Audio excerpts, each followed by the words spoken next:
Bienvenue dans For Good, l'émission qui donne la parole à celles et ceux qui construisent une économie juste et soutenable. Je suis bien sûr toujours en compagnie de Thomas Brozard. Salut Thomas. Salut Alix. Et aujourd'hui, on accueille Sixtine Jourdroussel, directrice des coalitions chez Circulaire, référence de l'économie circulaire qui accompagne les entreprises et les territoires dans la transformation de leur modèle. Pierre-Emmanuel Saint-Esprit est là, directeur économie circulaire et décarbonation chez Manutan. Manutan est un acteur majeur de la distribution B2B qui place le réemploi, le reconditionnement et la décarbonation au cœur de son modèle économique. Avec nous également Augustin Jacquelin, cofondateur de Lemon Tree, une entreprise pionnière dans la collecte, le tri et la valorisation des déchets. Bienvenue à tous les trois. Bonjour à tous. Au sommaire de cette émission, l'économie circulaire s'insère partout dans notre économie, mais son développement reste trop lent pour soutenir activement la transition écologique. Alors, pourquoi les entreprises peinent-elles à passer à l'échelle? Où se situe vraiment le ROI de l'économie circulaire? Et qu'est-ce qui distingue celles qui anticipent de celles qui subiront? Élément de réponse dans cette émission. Dans le pour ou contre, nos invités réagiront à cette affirmation. Les innovations françaises en matière de circularité sont suffisantes pour rendre nos industries compétitives à l'international.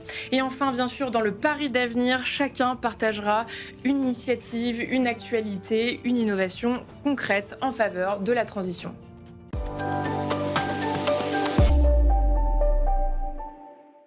Et Thomas, comme à chaque fois, on commence avec ton édito et tu as voulu prendre un peu de recul et poser le décor. Voilà, plantons le décor comme il est d'usage en évoquant le fait que l'économie circulaire est de plus en plus présente. On le voit par exemple dans les stratégies RSE des entreprises qui désormais ont très souvent une composante de circularité. Pourtant, la maturité de notre économie mondiale, elle semble encore loin du compte. Dans un rapport que j'ai trouvé datant de 2024, un rapport international, on voit que seulement 7,2% de l'économie mondiale en valeur serait circulaire. Alors en clair, les intentions semblent progresser plus vite que les actes.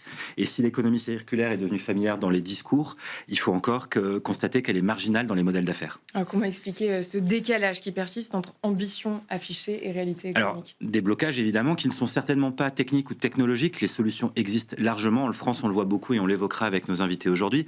Le blocage, il est sans doute plus organisationnel et puis aussi économique, puisqu'il faut des investissements initiaux parfois assez importants, parce qu'il faut transformer ses process et surtout, il faut revoir les modèles d'affaires. Et c'est là sans doute que le bât blesse le plus souvent. Pourtant, il y a plein de bonnes raisons de s'y mettre. Les matières premières, depuis 2020, de tout type, ont vu leur prix augmenter, parfois exploser de 30 à 300%. On a vu aussi des chaînes de valeur dans lesquelles les ruptures d'approvisionnement ont pu poser beaucoup de problèmes à des entreprises. Et puis, certains piliers de l'économie circulaire que nous allons évoquer sont d'ores et déjà des solutions très concrètes pour répondre à ces enjeux-là. Si la circularité est encore trop souvent perçue comme un centre de coût, il est temps de prendre conscience qu'en réalité, c'est une police d'assurance dans un monde en crise. Et alors, respecter la réglementation, c'est suffisant? Alors, on l'évoque ici souvent, le rôle du législateur dans des sujets de transition. Le cadre réglementaire en France est plutôt renforcé. La loi AGEC, qu'on évoquera probablement, la responsabilité élargie du producteur. Mais si la réglementation pousse souvent à la conformité, c'est pas elle qui vient transformer les modèles d'affaires des entreprises. Et donc, beaucoup d'entreprises se concentrent aujourd'hui sur la réponse à ces réglementations-là, sur la gestion des déchets, peut-être moins sur la conception et l'éco-conception de leurs produits, qui est une garantie absolument fondamentale pour que l'économie circulaire trouve son plein potentiel. La loi oblige donc à mesurer, à se conformer, mais pas à mettre en place des stratégies suffisamment ambitieuses. Où se crée concrètement alors la valeur économique dans un modèle circulaire? Eh bien, ça dépend des boucles de circularité dont on parle. Et avant de rentrer dans la technique, finissons cet édito, on y passera ensuite. Mais lorsque la boucle est courte, les centres de coûts et donc les gains économiques sont pas au même endroit que lorsque les boucles sont très, allongées, avec davantage d'intermédiaires, davantage de retour de matière dans les filières. Mais plus la boucle est courte, plus on conserve la valeur. Puisqu'en fait, en réalité, il faut se dire que jeter de la matière, c'est aussi souvent jeter une valeur déjà financée. Et ça, c'est bien dommage. Et pourquoi les entreprises ne peuvent-elles pas réussir seules sur ces sujets? Parce que la circularité impose de revoir les modèles, de coopérer différemment, de partager parfois des données, des innovations avec d'autres entreprises, d'autres acteurs de la filière. Et ce n'est pas toujours le cœur du logiciel des entreprises. Penser filière plutôt que périmètre. Alors nos invités vont nous expliquer comment ils essaient de faire travailler différemment des entreprises, comment ils montent des partenariats de façon nouvelle, pour que la circularité trouve son plein potentiel, avec donc, on l'a évoqué, Circulaire qui met en réseau des entreprises, avec Manutan, un acteur d'envergure, et puis Lemon Tree sur la gestion notamment des déchets, mais pas que. Et demain, les entreprises ne seront certainement pas jugées que sur leurs intentions circulaires, mais sur leur capacité à créer de la valeur sans détruire la ressource. C'est le cœur d'expertise de nos invités. Merci beaucoup Thomas pour cette mise en bouche avant notre débat. Vous allez pouvoir bien sûr développer. Mais avant ça, on passe au pour ou contre.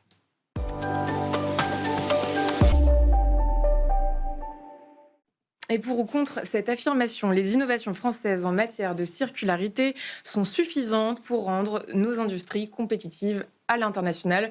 Vous me répondez d'abord pour ou contre, vous êtes obligé de vous positionner et ensuite chacun pourra développer. Sixtine. Contre. Pour. Ah, c'est bien. Contre. Eh bien, je serai pour. Très bien. Sixtine, à vous de développer. Pourquoi ? Alors, déjà, merci beaucoup pour l'invitation. Sur ce sujet, on a des innovations comme Lemon Tree, on a des groupes qui s'engagent comme Manutan, on a des réglementations, vous en avez parlé Thomas, avec la loi AGEC, qui sont assez précurseuses en France en la matière par rapport au niveau européen ou même international. Mais on a quand même des très gros challenges à adresser pour pouvoir circulariser encore l'économie, que ce soit des challenges économiques ou des challenges organisationnels, culturels, vous avez commencé à les évoquer, on pourra les développer sûrement plus tard. Mais c'est pour cette raison que je dis oui, on a les innovations, mais on n'a pas encore les conditions pour les passer à l'échelle, pour qu'elles soient réellement compétitives à l'échelle internationale.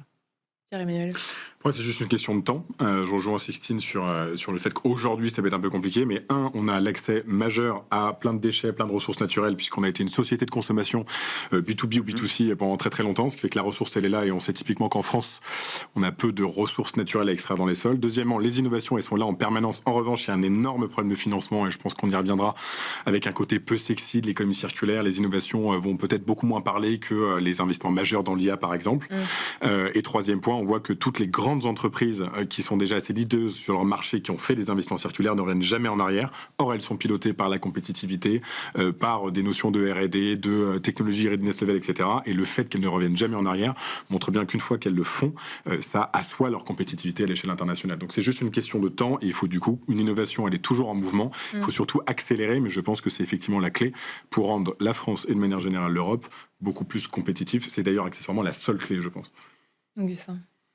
Moi, plutôt contre, parce que déjà, on se parle, le terme innovation, on a l'impression qu'il faut réinventer la roue, etc. Alors que on parle pas forcément de technologie, mais aussi de modèle économique. Exactement. Donc, en fait, il y a beaucoup de choses qui existaient avant qui fonctionnent. Le but, c'est pas de revenir à un modèle ancien, mais c'est en tout cas de remettre un peu de sens dans parfois une course à l'innovation qui manque de frugalité ou qui met de côté, qui se focalise exclusivement sur la technique. Ça, c'était juste pour faire une petite précision sémantique.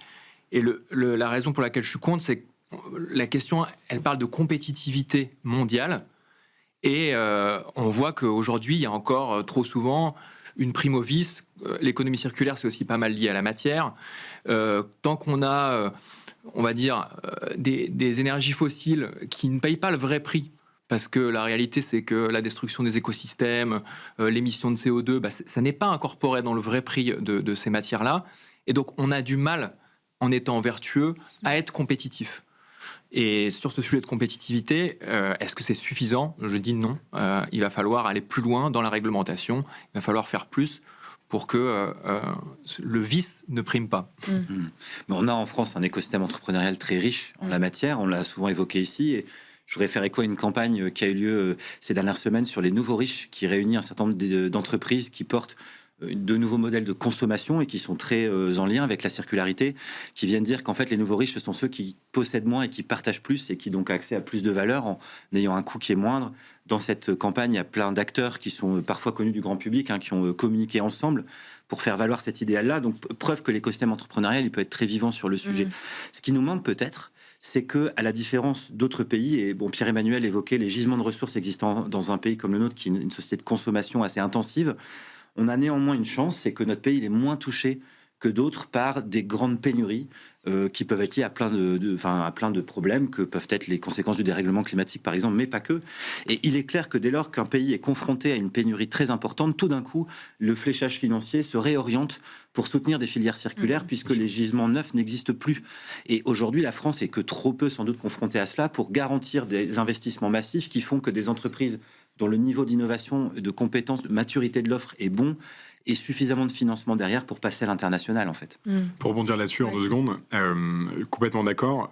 Hormis la grande part de l'industrie qui du coup baisse en permanence et qui est à peu près maintenant à moins de 10% du PIB, en fait, la raison pour laquelle pas mal d'industries ferment, il y a évidemment le problème de compétitivité, mais il y a aussi parfois le fait que le métier n'est plus possible parce que la moindre pièce détachée, la moindre ressource vient d'extrêmement loin, et que du coup, la chaîne en elle-même n'est plus du tout compétitive. Et c'est là aussi où on voit des retournements assez incroyables d'usines qui étaient censées fermer. On a 2-3 exemples, malheureusement pas du tout assez. L'exemple de l'usine de Sèvres, l'exemple connu de la Refactory de Renault, où en fait le seul moyen justement c'est de faire une usine circulaire pour retrouver de la compétitivité pour l'industrie au sens large.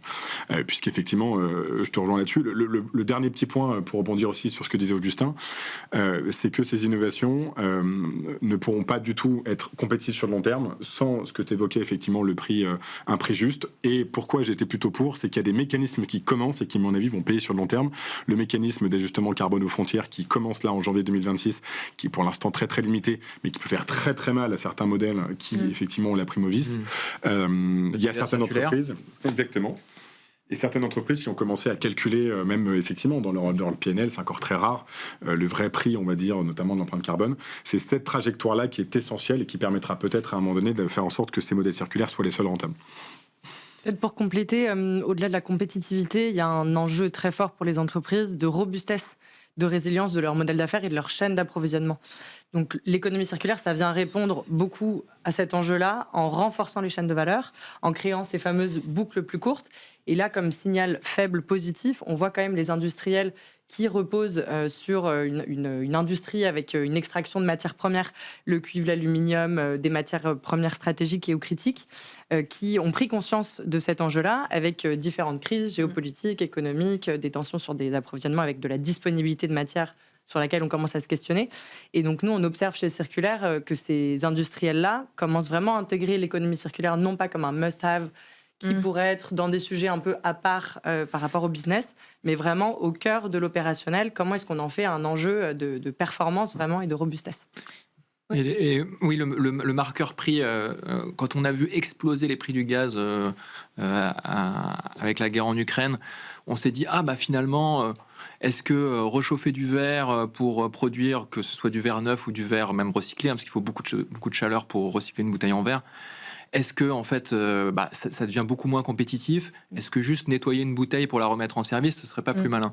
Et c'est vrai que là, quand il y a ce type de crise qu'évoquait Thomas, des pénuries ou des choses, des chocs, on se repose les bonnes questions et la compétitivité de ces systèmes-là augmente fortement. L'économie la plus circulaire, c'est l'économie de guerre. Alors, on n'a pas envie d'être en guerre, mais en revanche, quand on est en guerre et effectivement dans ces typologies, pour reprendre le point sur la pénurie, pour le coup, personne ne se pose la question de faire attention, d'économiser, de faire gaffe à la matière, etc. Puisqu'effectivement, il y a une contrainte très forte, quoi. Donc, on ne souhaite pas, encore une fois, une guerre sur le territoire, mais en fait, le parallèle est là. Ouais, et ceux qui l'ont connu, d'ailleurs, ces périodes de guerre, on sent qu'ils ont quand même encore en mémoire une certaine frugalité. Et est-ce que la France est bien positionnée face à ses concurrents européens et mondiaux ? Comment on se place ? Peut-être un élément, merci. Peut-être un élément sur la partie plus législateur, réglementation. On est quand même assez précurseur, ce que je disais au début, sur certaines dimensions. Peut-être 2 exemples là-dessus. Donc, il y a la loi AGEC dont on parlait au début, donc la loi anti-gaspillage et pour l'économie circulaire qui date de 2018, qui a plein de volets, plein d'articles dans cette réglementation. Mais pour donner un exemple, on est le premier pays au monde à avoir interdit la destruction des invendus non alimentaires. exemple. Un autre exemple sur les discussions en cours sur le traité sur le plastique. On fait partie du groupe de pays avec d'autres pays comme le Rwanda, par exemple, qui militent non pas juste pour le recyclage du plastique, mais vraiment la réduction de l'utilisation du plastique. Donc, c'est quelques exemples. Évidemment, il faut aller beaucoup plus loin, notamment sur le fléchage des subventions. Et c'est un message, évidemment, que les entreprises portent sur l'accompagnement des investissements qu'elles peuvent faire. Comment est-ce qu'elles peuvent être cofinancées, accompagnées, que ce soit les grandes entreprises d'ailleurs ou évidemment les porteurs de solutions qui ont des capacités d'investissement qui sont moindres et qui ont plus de mal à démontrer aussi la capacité d'emprunt auprès des banques. Donc ils ont besoin d'avoir des carnets de commandes remplis, ils ont besoin d'avoir des grandes entreprises qui leur font confiance et des cofinancements comme on en trouve déjà aujourd'hui, mais qui sont clairement pas au niveau de ce qu'on pourrait avoir besoin. Pour rebondir sur la partie économique, la question est hyper intéressante parce qu'en fait, on est incapable d'y répondre. Contrairement à d'autres secteurs, le PIB, ou que certains vont appeler le PIC, c'est par exemple produit intérieur circulaire, c'est pas un concept proposé par Clément Chenu, en fait, n'est pas mesurable aujourd'hui en l'état de nos finances publiques, de l'INSEE, etc., puisque, c'est un peu technique, mais les entreprises qui font de la circularité n'appartiennent pas à un secteur spécifique. En fait, il y en a partout. On a uniquement... Alors, il faut penser par secteur. Est-ce qu'il y a des secteurs où on est plus en avance que d'autres ? Je peux vous répondre, il y a ce secteur, on est plus en avance parce qu'il y a une idée assez macro. Donc oui, typiquement, dans les mobilités, on a quand même avec Renault, avec Arvaris Auto, avec Stellantis, dans les batteries, dans le mobilier, dans l'IT, etc.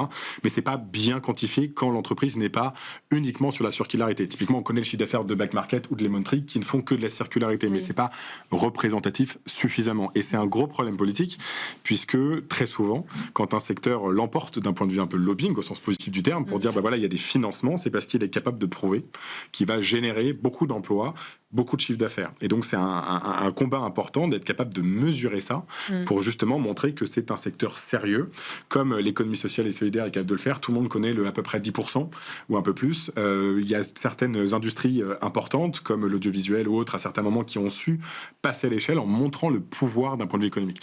D'un point de vue européen, on sait que les Pays-Bas sont plutôt en avance, que les pays nordiques ont plutôt une grande sensibilité sur la matière, sur le design. Et la seule chose qu'on a à disposition, c'est le rapport qu'évoquait Thomas sur le taux de circularité à l'échelle mondiale qu'on a avec une ONG, aussi un dispatch au niveau national. Cette ONG qui est néerlandaise dit que, par exemple, ce sont les Pays-Bas qui ont le taux de circularité le plus important. Je pense qu'ils ont potentiellement raison, mais voilà, c'est les limites de l'exercice. C'est pas une donnée macro, c'est pas l'OCDE, c'est pas le... et ça, pour le coup, encore une fois, c'est essentiel pour pouvoir faire un bon plaidoyer. Et moi, si je peux rajouter quelque chose sur le sujet déchets, qui est effectivement le secteur que je connais le mieux. Côté européen, on fanfaronne quand même pas trop. En France, on a beaucoup de pays autour de nous qui sont bien plus avancés, à tel point qu'on est aussi taxé par l'Europe sur la gestion de certains déchets, particulièrement le plastique. C'est 1,5 milliard d'euros que l'Europe inflige 1,5 milliard d'euros d'amende à la France parce que notre taux de recyclage du plastique est trop faible. Donc évidemment il y a des progrès à faire et justement inspirons-nous de nos voisins qui sur certains segments ont 10-15 ans d'avance. Grande longueur d'avance, ouais. Et après on passera au débat. Oui, je voulais juste rebondir sur le point sur le chiffre d'affaires circulaire. Je pense que c'est un point super important. Il y a quelques entreprises qui ont commencé à le faire volontairement, de elles-mêmes produire le chiffre de leur chiffre d'affaires circulaire. Il y a l'exemple de Decathlon, par exemple, qui a une croissance de son chiffre d'affaires circulaire de l'année dernière sur cette année ou les années d'avant, je ne sais plus, de 10%, qui représente maintenant à peu près 3% de son chiffre d'affaires. Donc ça commence à être conséquent pour un groupe de cette taille-là. Et nous, on a une coalition sur l'industrie circulaire, donc avec des grands industriels, Seb, Legrand, Thales, Safran, Alstom, etc. L'objectif de l'année prochaine, ça va être de mesurer leur chiffre d'affaires circulaire. Et donc, on aura un état des lieux, alors pas représentatif de l'ensemble de l'économie française, ni du secteur industriel français ou européen, mais sur ces entreprises-là, déjà de savoir d'où elles partent, en fait. Qu'est-ce qu'on considère aussi comme un chiffre d'affaires circulaire, parce qu'on n'a pas forcément toujours la même vision et les mêmes partis pris sur ce qui serait circulaire ou pas. Donc ça va être l'objectif des travaux de 2026 de cette coalition industrie circulaire. Donc ça pourrait être un bon point de départ des discussions. Et il y aura un grand, je suis sûr, waouh. En fait, il y a quelque chose à chaque fois quand on va dire, mais vous vous rendez pas compte ce que c'est que la circularité. Les gens qui vont le découvrir pour la première fois, et notamment dans le monde politique, c'est ah bon, c'était ça. Et moi, j'ai hâte d'avoir le résultat parce que je pense que ça va choquer en fait. Et c'est très bien. Gardez-en sous le pied, on passe au débat.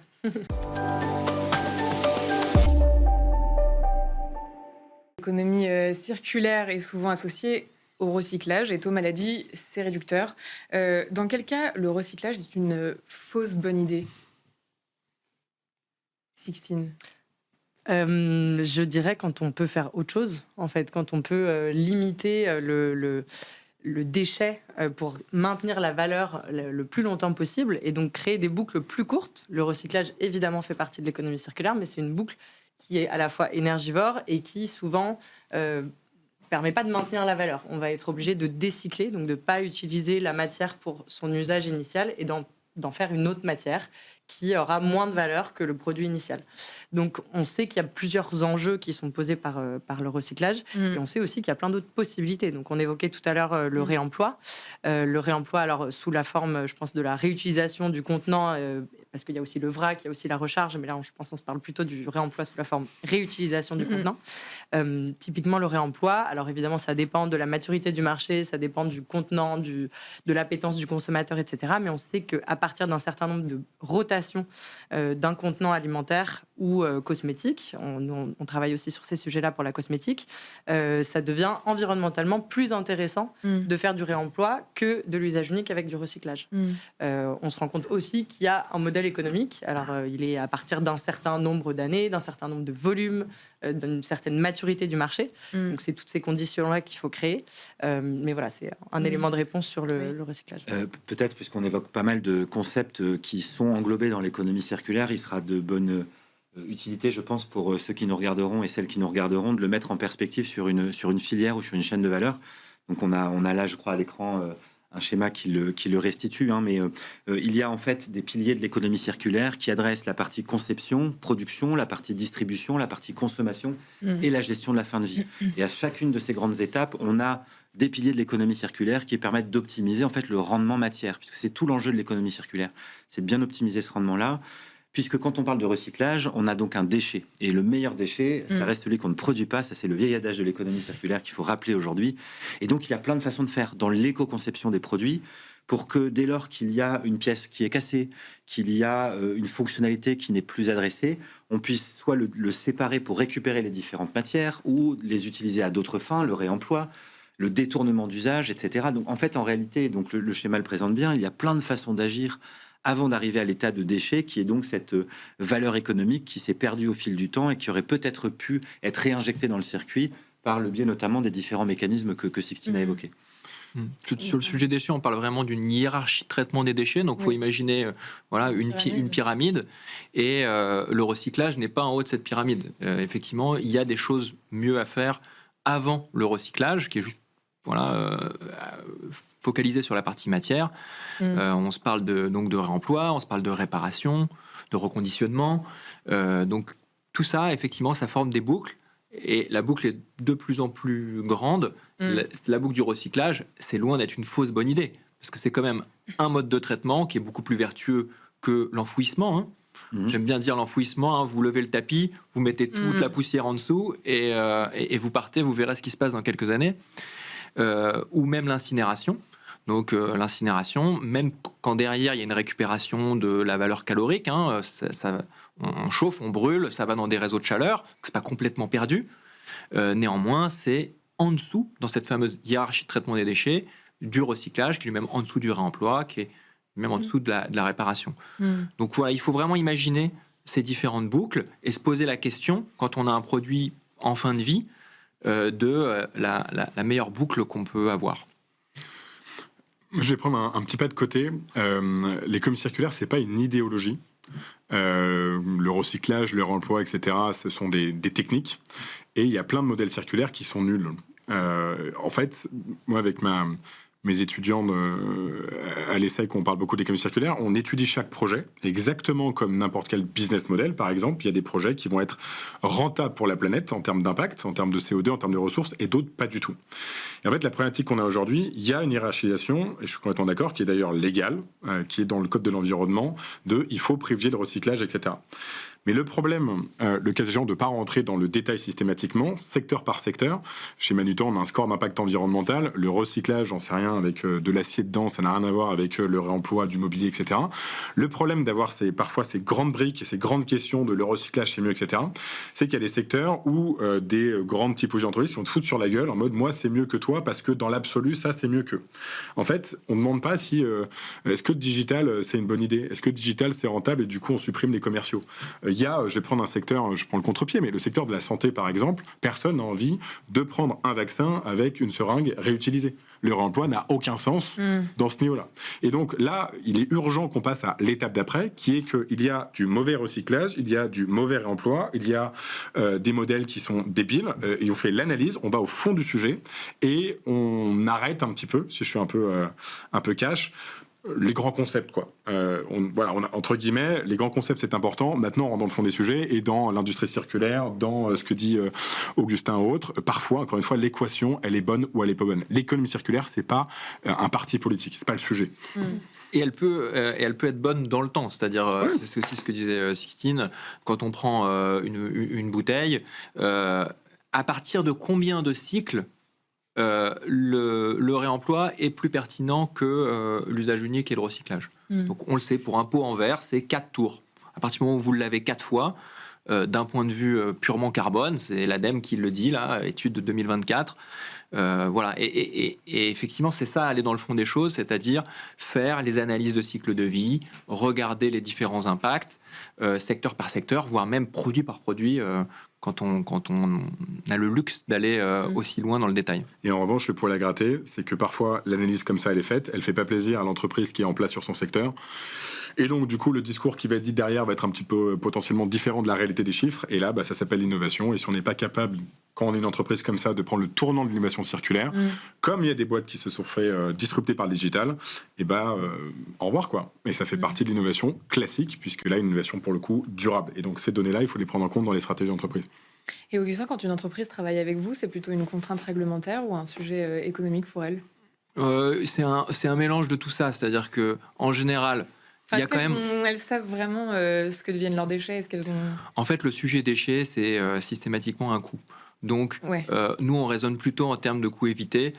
Voilà, dans une boîte, le PNL, alors sauf si vous produisez des fils de cuivre, effectivement, la revente de vos chutes de production va être intéressante. Mais dans une entreprise classique, nous, on gère les déchets dans près de 1000 entreprises, essentiellement du secteur tertiaire.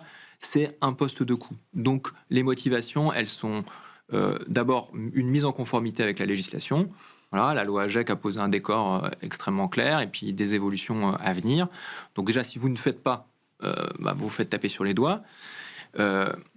Il pourra toujours y avoir, si je caricature, vous mettez tous vos déchets dans la Seine, ça vous coûte moins cher que de les confier à un acteur qui fait les choses proprement.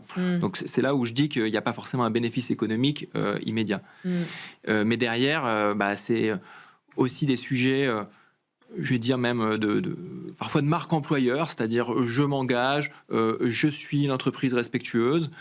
Donc il y a cette dimension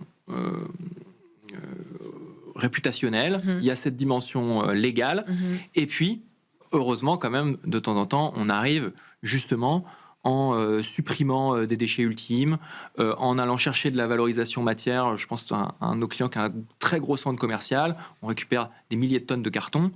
Ce carton, il a une valeur et on permet à ce client-là de descendre sa note finale sur les déchets. On ne va pas lui faire gagner de l'argent, mais on va lui faire réduire ses coûts. Et Sixtine, quand une entreprise vous dit que ça va leur coûter trop cher, qu'est-ce que vous leur répondez concrètement ? Que ça leur coûterait encore plus cher de ne rien faire aujourd'hui et d'attendre que ça leur tombe dessus dans quelques années ou dans quelques mois. Et on a l'impression qu'une partie des entreprises commence à comprendre ça quand même, parce qu'on vient moins nous voir qu'à l'époque sur une contrainte réglementaire ou un enjeu d'image, mais plus sur une nécessité. C'est une tendance, évidemment, c'est pas 100% des entreprises, mais on a clairement un signal faible, positif sur l'identification que c'est un enjeu opérationnel, business, de performance, vraiment. Quand on a, je vous parlais des industriels, des entreprises de cette envergure qui se mettent ensemble pour créer un cadre de coopération sur les matières premières critiques, stratégiques. Comment est-ce qu'on fait pour accéder à des gisements d'aluminium, de cuivre recyclés, par exemple. Comment est-ce qu'on fait pour créer vraiment des projets opérationnels ensemble avec un nouveau mode de travail écosystémique en coopétition. Ça challenge beaucoup de choses. Ça coûte de l'argent, certes, mais ça challenge aussi une manière de travailler ensemble. Ça prend du temps aux équipes. Donc, il y a clairement une envie de bouger au-delà de une contrainte réglementaire qui existe, mais qui, sur beaucoup de sujets, est quand même pas non plus très contraignante. Les sanctions ne sont pas forcément contraignantes pour des acteurs de ce type-là. Et les enjeux d'image, on a des signaux contradictoires aujourd'hui. On a aussi, malheureusement, des backlash environnementaux qui font que ça a un peu moins la cote aussi qu'il y a quelques années. Donc, si elles continuent à y aller, c'est parce qu'elles y trouvent aussi autre chose, quoi. Et je pense que c'est vraiment parce qu'elles ont compris que c'était au cœur de leur aussi que ceci étant la responsabilité élargie du producteur peut à l'avenir jouer un grand rôle, puisqu'en fait le pendant de notre économie historiquement linéaire, c'est que on a autorisé quelque chose d'assez étonnant, c'est qu'on peut mettre sur le marché des produits dont on n'est absolument plus responsable dès lors qu'ils ont été vendus. Donc on extrait de la ressource, on la transforme, on la vend, et mon rôle est terminé dans cette affaire. Se débrouilleront par la suite d'autres acteurs. C'est assez étonnant, et jusqu'à aujourd'hui, ça fait notamment que les metteurs sur le marché n'ont jamais à gérer à la fin de la vie des produits le stock de déchets qu'ils ont eux-mêmes contribué à créer. Et je vais faire un parallèle dans notre vie. Quand on génère des déchets avec des poubelles et que tout d'un coup, il n'y a plus de ramassage en bas de chez nous, on se rend très vite compte qu'on en génère beaucoup trop. Donc la responsabilité élargie du producteur dit notamment désormais des metteurs sur le marché devront se soucier de la fin de vie et du traitement de la fin de vie de ces produits. Je pense qu'on va avoir du mal à ce qu'elle soit pleinement appliquée, établie pour toutes les filières, etc. Parce que des discussions qui sont en cours, notamment au niveau européen. Mais si on arrive à mettre ça en place, je pense que ça changera beaucoup de choses. Parce que là, les enjeux d'image, ils seront majeurs. Les enjeux du modèle d'affaires de ces acteurs-là sera aussi très fortement bousculé. Donc, j'espère sincèrement qu'on arrivera à faire avancer beaucoup le sujet, en France notamment. La résonance aussi par rapport à ta réponse, elle est beaucoup sur la gouvernance des entreprises. Moi, chez Manutan, j'ai une chance folle, qui est que c'est une entreprise avec une gouvernance qui ne change pas, parce que c'est un groupe familial et qui est non coté. Et c'est extrêmement important, puisque l'économie circulaire, elle demande de la patience et d'avoir une vision sur la pérennité de l'entreprise à long terme. Et aujourd'hui, il y a un truc que fait pas la circularité, c'est de faire exploser votre cours de bourse si vous faites un investissement circulaire. Si je caricature, une entreprise qui est cotée en bourse avec une pression des actionnaires sur les dividendes, le CEO, la CEO, elle est là pour 2-3 ans, la circularité est une mauvaise idée.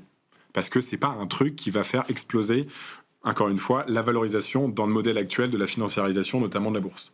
En revanche, si votre entreprise vous intéresse à 10, 20, 30, 40 ans et que vous en fichez complètement d'un cours de bourse qui ne révèle pas d'ailleurs parfois la solidité de l'entreprise, là, vous avez des vrais leaders, des femmes et des hommes qui vont dire la circularité, il n'y a pas le choix. Et moi, je n'ai pas trouvé la solution. Pas de faire switcher les boîtes, encore une fois, qui, dès qu'on leur en parle, quand on parle à des femmes ou des hommes qui dirigent notamment les entreprises intermédiaires, il n'y a pas de débat. Et en revanche, je vais faire switcher ceux qui sont en mode, moi je suis là pour 2 ans, tu as explosé le cours de bourse et repartir derrière. Ça, c'est plus compliqué. Il faut qu'on trouve un levier à ce niveau-là qui est pas évident. Et le diktat du court terme, il est valable dans pas mal de secteurs. Et ce que tu dis, j'ai en mémoire, c'est un discours qui est pas mal porté par Cécile Belliot, là, qui est la CEO de Bell, et qui dit la même chose que toi. Moi, on m'a donné mandat dans une entreprise qui réfléchit dans le temps long, et ça me permet de faire les investissements nécessaires, et notamment sur ces sujets durables, ces sujets de circularité. Dans le temps court, vous réagissez qu'aux crises. C'est la crise du gaz, du pétrole, etc., la guerre en Ukraine, mais on peut espérer qu'il y ait des transformations en dehors des crises. C'est le seul moyen de faire switcher ces boîtes qui réfléchissent que, encore une fois, valorisation. Dans les nouveaux standards de Bicorp dont on parle parfois ici, c'est intéressant d'observer que justement la gouvernance est assez liée à la circularité et au fonctionnement en coopération. C'est-à-dire qu'au-delà de mesurer des rendements matières ou la baisse des impacts environnementaux des ressources, les entreprises sont désormais questionnées sur leur organisation pour assurer une vision suffisamment long terme pour qu'on puisse engager des actions qui malheureusement à très court terme sont rarement directement bénéfiques au niveau économique. Mais on vous oblige aussi, en tout cas dans les exigences désormais, il y aura tout ce qu'on appelle les actions collectives pour faire évoluer des filières. Puisqu'on l'a dit, voilà, l'économie circulaire ne peut pas être l'affaire que d'une entreprise qui est silotée par rapport au reste de la chaîne de valeur. On doit beaucoup plus coopérer, partager parfois des infos sensibles. Et moi, je suis très heureux qu'on ait une évolution des standards de cette certification qui couvre quand même 10 000 boîtes aujourd'hui dans le monde, qui semble aller dans le sens des grands enjeux que là, on est en train d'évoquer entre nous. Et Sixtine, pourquoi, oui, justement, une entreprise ne peut pas réussir seule? Alors, sur l'économie circulaire, il y a un premier enjeu qui est celui des... En fait, on parle de flux de matière. Donc, il y a quand même un enjeu sur la massification des volumes. Pour arriver à trouver des modèles d'affaires, il faut avoir des volumes suffisants. Pour filer l'exemple du réemploi, on a plusieurs coalitions donc, sur le réemploi de contenants. Les entreprises se mettent ensemble pour, massifier ces volumes et essayer de trouver une forme de modèle économique grâce à ça. Et deux, maximiser l'impact vis-à-vis du consommateur. Parce qu'évidemment, si vous êtes une marque avec quelques références perdues dans des linéaires bourrés à craquer, et que vous dites si vous me rapportez, vous aurez peut-être 1 euro, il y a beaucoup de chances pour que personne ne capte cette information et ne rapporte le contenant. Et surtout, ça coûterait beaucoup trop cher de laver juste une marque. Donc, à tout point de vue, c'est nécessaire de massifier, de maximiser l'impact. Donc ça, c'est la première raison. Et ensuite, la deuxième raison, ce qu'on disait sur la réglementation et les financements, c'est que finalement, il faut faire de l'influence. Et pour faire de l'influence, il faut être un groupe d'entreprises. C'est ce que peuvent faire des collectifs comme Bicorp, c'est ce que peuvent faire des coalitions d'entreprises, des fédérations aussi, sur ce volet-là, d'aller chercher du plaidoyer en identifiant quels sont les enjeux sur lesquels ils vont avoir besoin d'un soutien public, que ce soit financier ou d'adaptation des dispositifs existants. Donc je pense que c'est au moins 2 raisons pour lesquelles il faut travailler en collectif. Et en l'état, qu'est-ce qui empêche cette coopération? Je pense que c'est un historique culturel. Le partage. Vous parliez de gouvernance et de culture. La société et l'économie surtout ultra compétitive dans laquelle on est nous a pas appris à travailler en coopétition. Donc il faut réapprendre ça. Il faut comprendre qu'en écosystème, on est plus fort sur certains enjeux, ce qui n'annule absolument pas la compétition sur d'autres enjeux. On a Pernod Ricard, Campari, Bacardi, etc. dans notre coalition sur le réemploi des bouteilles. Oui. Évidemment, ils sont concurrents sur le business. Il n'y a pas de sujet là-dessus. Vous réunissez les producteurs, les distributeurs, les logisticiens. Qu'est-ce qui est le plus difficile à aligner? Alors, ça va dépendre des sujets, mais il peut y avoir sur l'image, quels vont être les messages qu'on va véhiculer, parce qu'ils vont tous avoir des discours, une manière de parler aux consommateurs qui est différente, et ils ont une image de marque, un marketing qui est différent.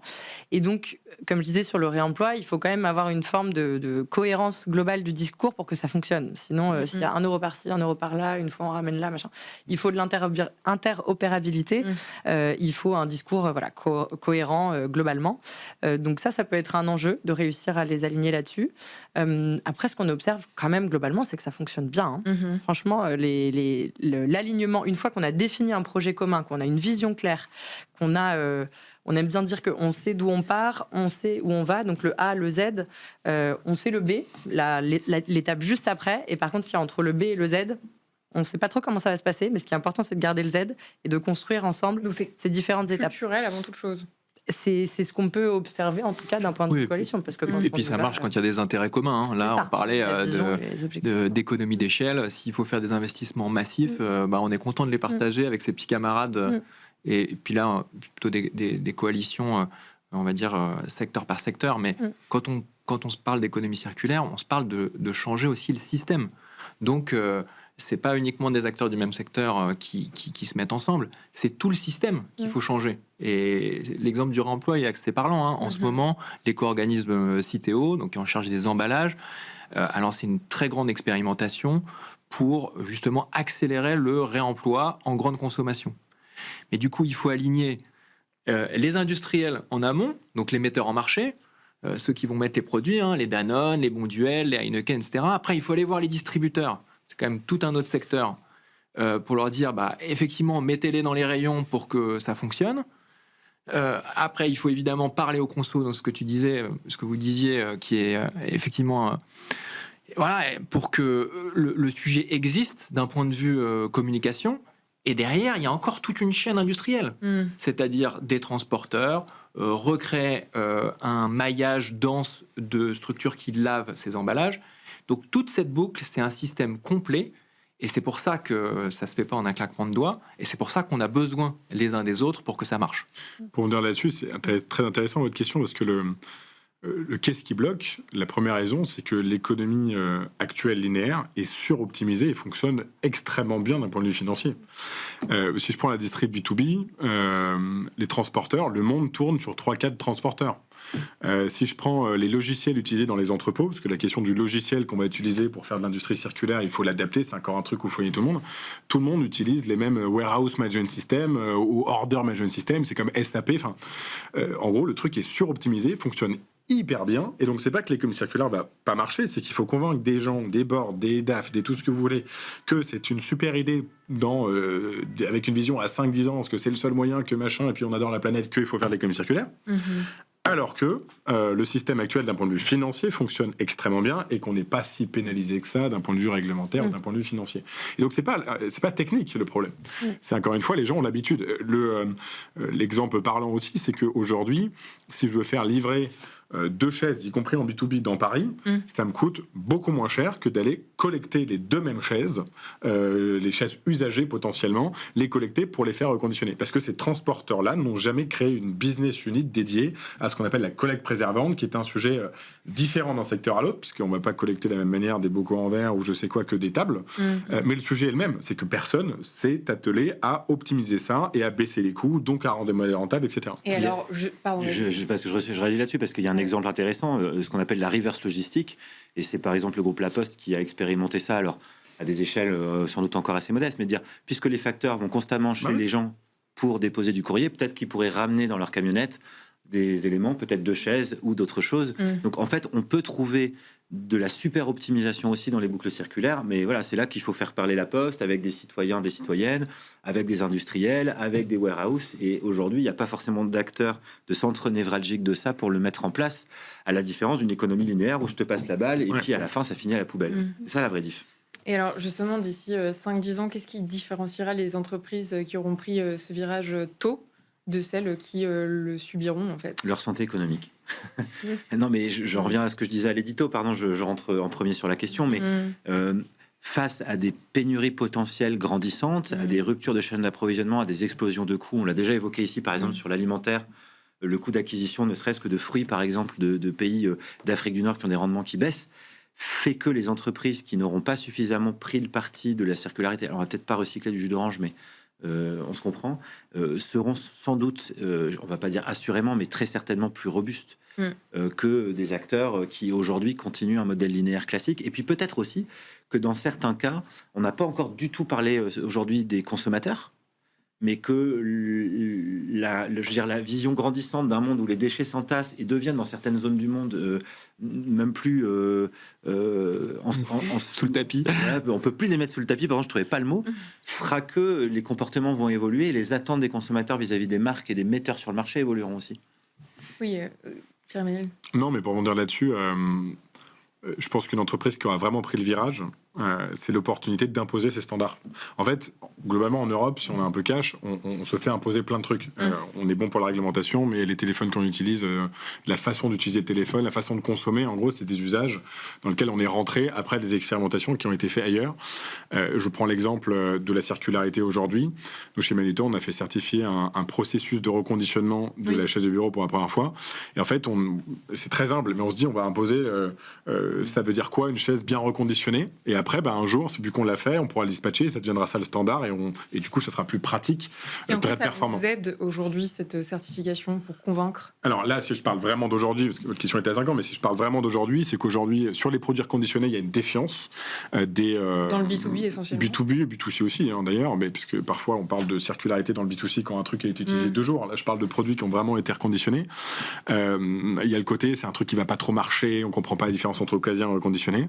Et donc, faire certifier par un organisme qui s'appelle le FCBA, qui certifie les produits neufs, tout comme faire visiter d'ailleurs une usine, le pouvoir des images, le pouvoir de voir ce qui se passe dans une usine est très fort, permet d'avoir des personnes qui dépensent beaucoup d'argent, des directrices, des directeurs d'achat qui brassent des milliards, de dire ok, je prendrai le risque, puisqu'il ne faut pas oublier qu'une personne qui gère les achats d'une entreprise n'achète pas pour elle, mais achète pour ses collègues, et donc je prends le risque parce que j'ai vu effectivement que c'était sérieux. Donc c'est débunker l'idée que c'est pas sérieux, mais pour revenir à la question à 5-6 ans, c'est du coup dire en fait c'est façonner l'économie de demain, plutôt que la subir.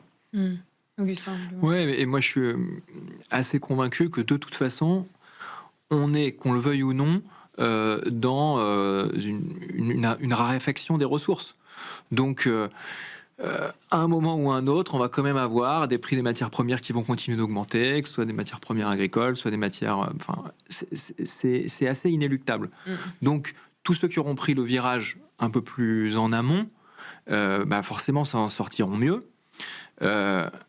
J'avais retenu, ça a déjà quelques années, dans un discours de Pascal Canfin, il parlait de productivité de la matière. C'est-à-dire qu'on a fait des gains de productivité énormes avec les machines, avec le numérique. On a tiré très loin les gains de productivité humains, mais on n'a pas encore tiré tous les gains de productivité de la matière, de ces fameuses ressources, pour les faire circuler 1 fois, 2 fois, 10 fois. Et donc, il y a des gains de productivité à aller chercher. Ça veut dire qu'il y a des euros à aller chercher. Et donc, ces entreprises-là qui auront compris ça, mis en place les systèmes pour que ça advienne, seront beaucoup plus résistantes aux crises.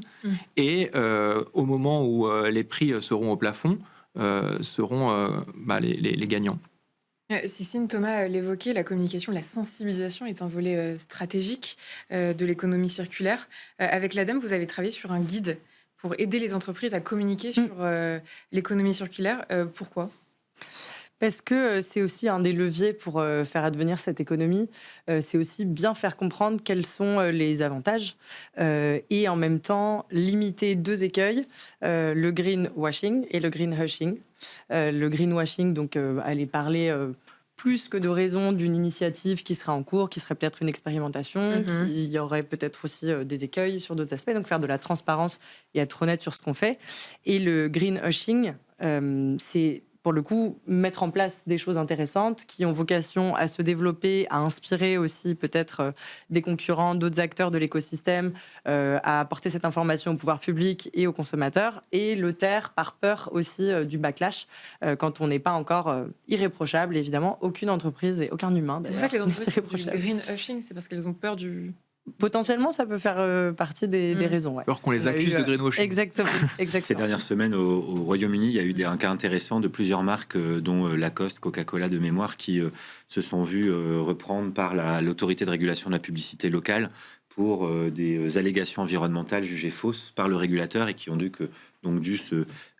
annuler en fait une campagne dans laquelle elles avaient forcément investi un certain montant.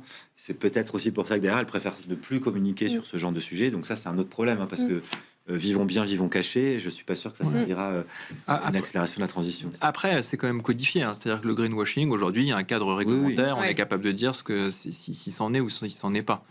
Donc, ouais, mais entre ce qu'il y a dans la loi et ce qui va être perçu par la société civile, il peut y avoir parfois un écart, ou dans l'application de la loi d'ailleurs, tout simplement.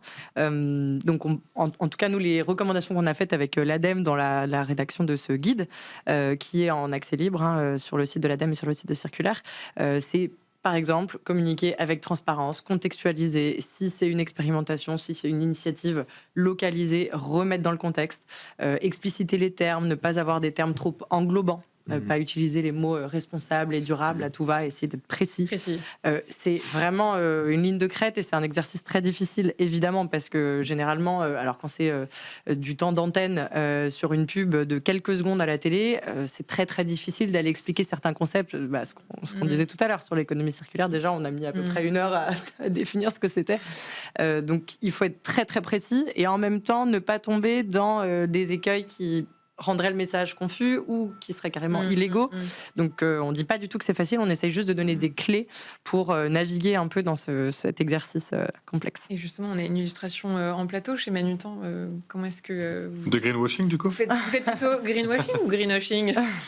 Non, mais comment vous trouvez le bon équilibre et Non, mais disons que c'est l'objectif qui est important, c'est que quand on communique, je rejoins ce que tu disais, c'est pour potentiellement inspirer ou emmener le secteur.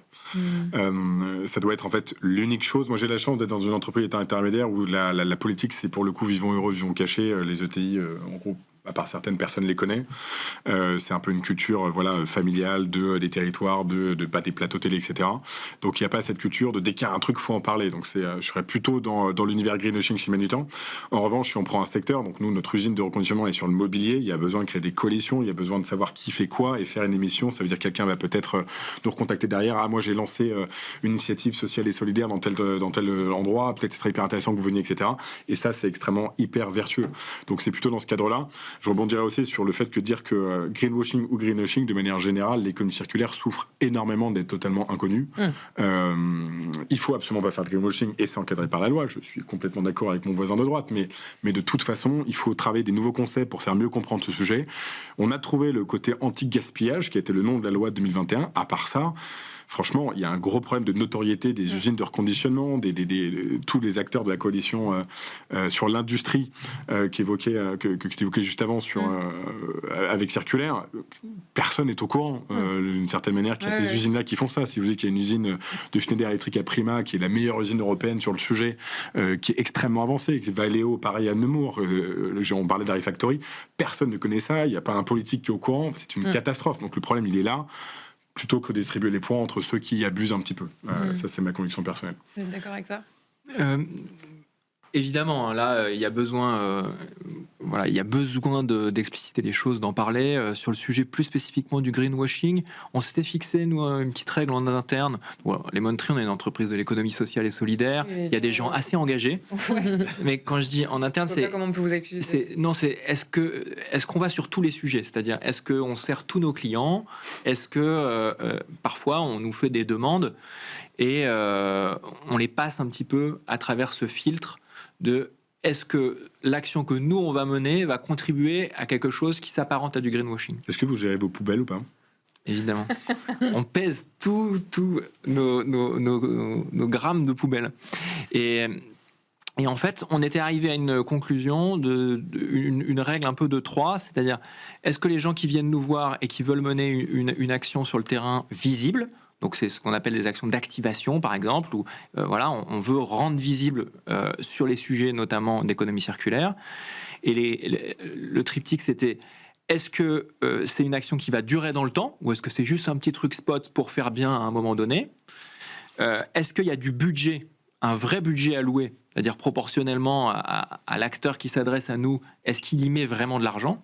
Et est-ce que c'est porté au plus haut niveau ? C'est-à-dire au niveau COMEX, est-ce qu'il y a du support ? Parce que c'est aussi ça, une des clés pour avoir des stratégies long terme. Et ça a fonctionné assez bien. Je donne un dernier exemple. Ça fait 10 ans qu'on est partenaire de Danone pour les aider à justement améliorer la circularité sur leur volet boisson. Et je dis bien 10 ans, c'est-à-dire c'est bien quelque chose dans le temps long qui a été porté au plus haut niveau, même avec les changements de PDG, etc. Il continue. D'ailleurs, il s'engage, et particulièrement dans Bicorp.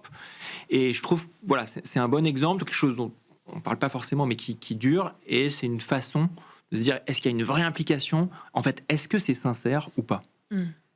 C'est déjà la fin de cet échange, mais restez avec nous, vous avez encore des devoirs. On passe à la prochaine séquence.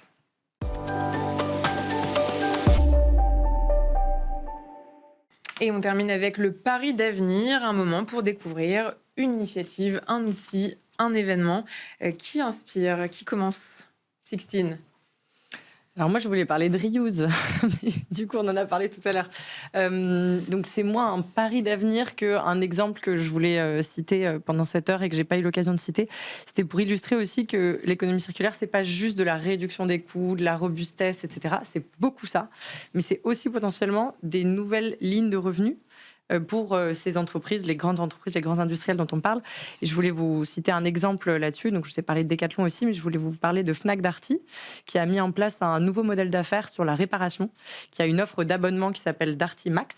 Et donc, c'est un abonnement mensuel pour 10-20 € par mois. Vous pouvez rapporter tout l'électroménager non fonctionnel que vous avez. Pas forcément d'ailleurs acheté dans une boutique Darty, mais une marque commercialisée évidemment par Darty. Et il sera réparé par un des 3000 techniciens réparateurs qui ont été formés par Darty. Donc ils ont vraiment créé de la valeur. C'est assez récent, hein, ça a quelques années, donc ça va continuer à croître. Donc en tout cas, c'est pour ça que je l'insère quand même dans la question Paris d'avenir, de suivre ce que ça va donner. Mais c'est pour illustrer quand même que voilà, on a vraiment des exemples très concrets de modèles d'affaires circulaires qui permettent de préserver la valeur. Là, il y a 2,5 millions de produits qui sont réparés par an à peu près avec cette offre-là. Et donc, allonger leur durée de vie, qui crée de l'emploi et qui crée des revenus additionnels pour cette entreprise. Merci Sixtine. Emmanuel. Je vais faire la pub d'un événement, parce que je pense que c'est extrêmement important de voir, de toucher, de comprendre, de rencontrer les autres. Et donc, je vous parlais de la Reuse Economy Expo, qui a été lancée par le réseau BRAC et Réemploi, et notamment Célia Renson. C'est un événement absolument génial, d'abord issu du réemploi des emballages, mais qui maintenant s'ouvre au réemploi des produits. Et je fais le pari que ce genre d'événement, qui aujourd'hui reste évidemment extrêmement peu connu et peu présent dans l'univers institutionnel des grands événements, battra largement d'autres événements aujourd'hui, que ce soit beaucoup de ces événements, des Vivatech ou des choses où le truc est absolument rempli de partout et déborde, mais que ce sera à cet endroit-là que se jouera l'innovation demain, lorsque peut-être on aura des pénuries assez évidentes dans pas mal de secteurs d'activité. Augustin.